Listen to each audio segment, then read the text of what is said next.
प्रधानमंत्री नरेंद्र मोदी G7 की बैठक में हिस्सा लेने जर्मनी के शहर म्यूनिख गए हुए हैं। पीएम ने G7 की औपचारिक बैठक से पहले आज भारतीय समुदाय को संबोधित किया और कहा कि आजादी के 75वें वर्ष में भारत एक नई ऊंचाई पर पहुंच रहा है। पूरे देश में बदलाव हो रहा है और लोग इस बदलाव के साथ खड़े हैं।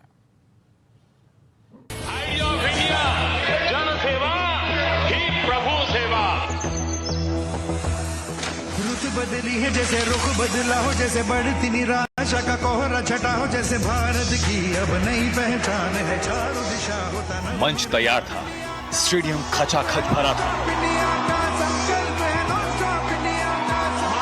और हर तरफ मोदी मोदी के नारे लग रहे थे। और फिर होती है एक grand entry. Ladies and gentlemen, the moment you've all been waiting for, the honorable Prime Minister of India, Shri Narendra Modi! Germany के म्यूनिख के ऑडी डोम स्टेडियम में प्रधानमंत्री नरेंद्र मोदी का भव्य स्वागत हुआ। प्रधानमंत्री मोदी को सुनने के लिए पूरे जर्मनी से भारतीय समुदाय इकट्ठा हुआ था। प्रधानमंत्री पूरे स्टेडियम का चक्कर लगाकर वहां आए, लोगों का अभिवादन किया और इसके बाद नरेंद्र मोदी ने मंच संभाला। पीएम ने जर्मनी में प्रवासी भारतीयों को देश के नए उमंग, बदलाव की जानकारी दी। बताया कि देश कैसे संकल्प से सिद्धि की तरफ बढ़ रहा है। आज 21वीं सदी का भारत चौथी औद्योगिक क्रांति में, इंडस्ट्री 4.0 में पीछे रहने वालों में नहीं, बल्कि इस औद्योगिक क्रांति का नेतृत्व करने वालों में से एक है।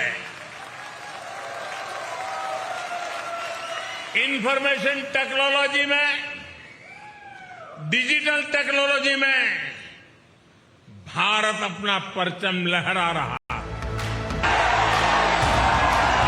म्यूनिख की धरती से पीएम ने आपातकाल का जिक्र करते हुए भारत को मदर ऑफ डेमोक्रेसी बताया और ये भी कहा कि आपातकाल डेमोक्रेटिक इतिहास में, यानी राजनीतिक इतिहास में एक काले धब्बे की तरह था। नमस्कार।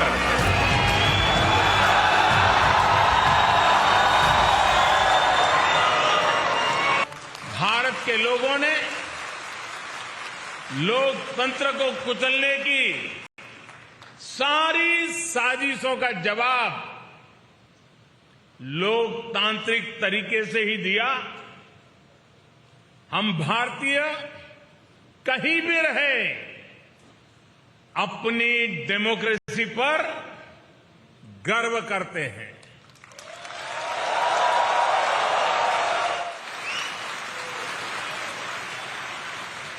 और हिंदुस्तानी गर्व से कह सकता है कि भारत मदर ऑफ डेमोक्रेसी है।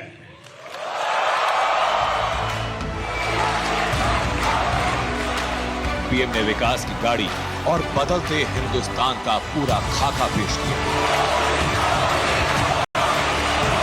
गांव में बिजली, मोबाइल नेटवर्क, इंटरनेट की सौगात या फिर कोरोना की जंग में विजेता बनकर उभरा देश।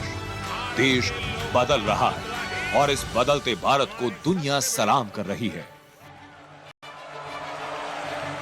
भारत का लगभग हर गांव सड़क मार्ग से जुड़ चुका है।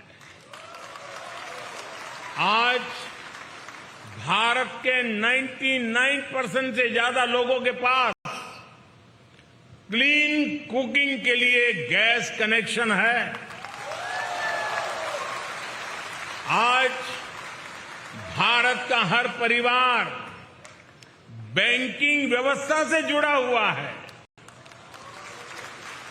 आज भारत के हर गरीब को 5 लाख रुपए मुफ्त इलाज की सुविधा उपलब्ध है।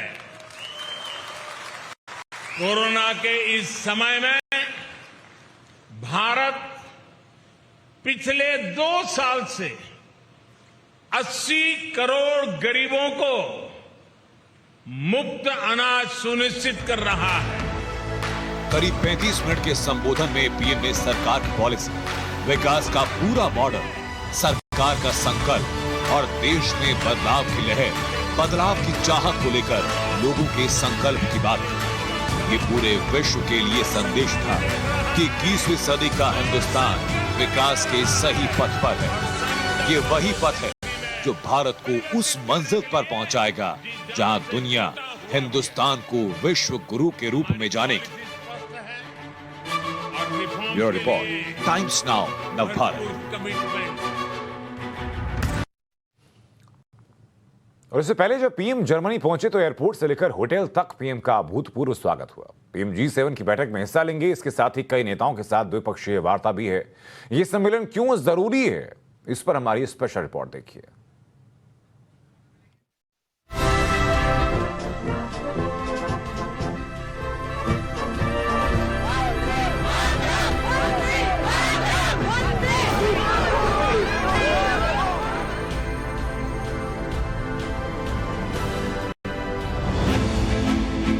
जर्मनी में प्रधानमंत्री का स्वागत इंद्रधनुषी था।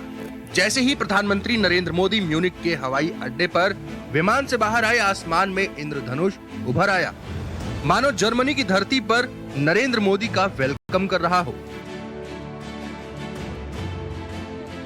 औपचारिक स्वागत के बाद जब प्रधानमंत्री कार की तरफ बढ़े तो जर्मनी के मशहूर बवेरियन बैंड ने शानदार धुन बजाकर सबको मंत्रमुग्ध कर दिया। प्रधानमंत्री भी धुन को सुनते रहे। दुनिया देख रही थी, स्वागत हो तो ऐसा हो।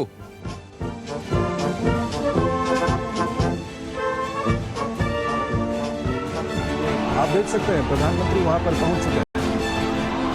एयरपोर्ट से नरेंद्र मोदी होटल पहुंचे तो वहां सैकड़ों की संख्या में भारतीय समुदाय के लोग पहले से उनके स्वागत के लिए जुटे हुए थे।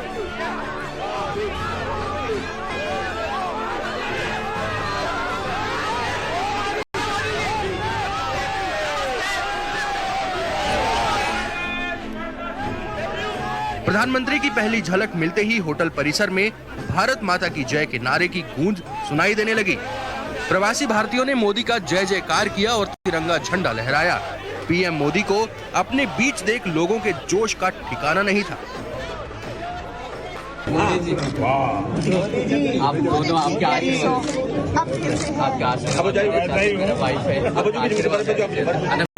आपके आपने सीख लिया कोई हिंदी सीख लिया। प्रधानमंत्री मोदी को देखने पहुंची भीड़ में नन्हे बच्चे भी शामिल थे। हिंदुस्तान का बुलंद झंडा कागज पर उतार लाए इन बच्चों ने प्रधानमंत्री से बात की, ऑटोग्राफ मांगा।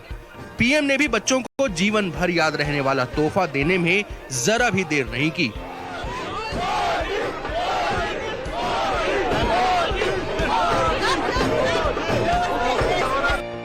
प्रधानमंत्री ने अपने ट्विटर हैंडल से भव्य स्वागत की तस्वीरों को खुद ट्वीट किया। लिखा, जर्मनी में विशेष स्वागत की कुछ तस्वीरें। प्रधानमंत्री दुनिया के 7 सबसे अमीर देशों के समूह G7 के सम्मेलन में हिस्सा लेने के लिए जर्मनी पहुंचे हैं। प्रधानमंत्री G7 की बैठक में शामिल होने के अलावा कई द्विपक्षीय बैठकें भी करेंगे। G7 की बैठक में पर्यावरण, ऊर्जा, जलवायु, खाद्य सुरक्षा, स्वास्थ्य, आतंकवाद से मुकाबला, लैंगिक समानता और लोकतंत्र जैसे सामयिक मुद्दों पर चर्चा की जाएगी। इस बैठक में यूक्रेन में जारी युद्ध और उसके दुनिया भर में दिख रहे अलग अलग परिणामों पर भी चर्चा की जाएगी। यूक्रेन के लिए लंबी अवधि तक जारी रहने वाली मदद और रूस के खिलाफ प्रतिबंध समिट के पहले ही दिन के एजेंडे में शामिल है। जाहिर है रूस के एक्शन पर खुलकर विरोध न करने वाले भारत पर सबकी निगाहें टिकी हुई रहेंगी। खासकर रूस पर प्रतिबंध के बावजूद भारत का लगातार उससे तेल खरीदना कई देशों को खटक रहा है। हालांकि भारत ने यह साफ कर दिया है कि युद्ध की वजह से विकासशील देश प्रभावित हो रहे हैं। बैठक में Bharat, France, Britain, Italy, Japan, Canada और अमेरिका के नेताओं के साथ साथ इंडोनेशिया, दक्षिण अफ्रीका, सेनेगाल, कैरेबियाई और अर्जेंटीना के नेता विशेष अतिथि के तौर पर शामिल हो रहे हैं। G7 की बैठक में जलवायु परिवर्तन का बड़ा मुद्दा है। भारत समेत तमाम विकासशील देश इस मुद्दे पर अपनी राय रखेंगे। प्रधानमंत्री नरेंद्र मोदी द्विपक्षीय बैठक में जर्मनी के साथ रक्षा, व्यापार और निवेश के नए अवसरों पर चर्चा करेंगे।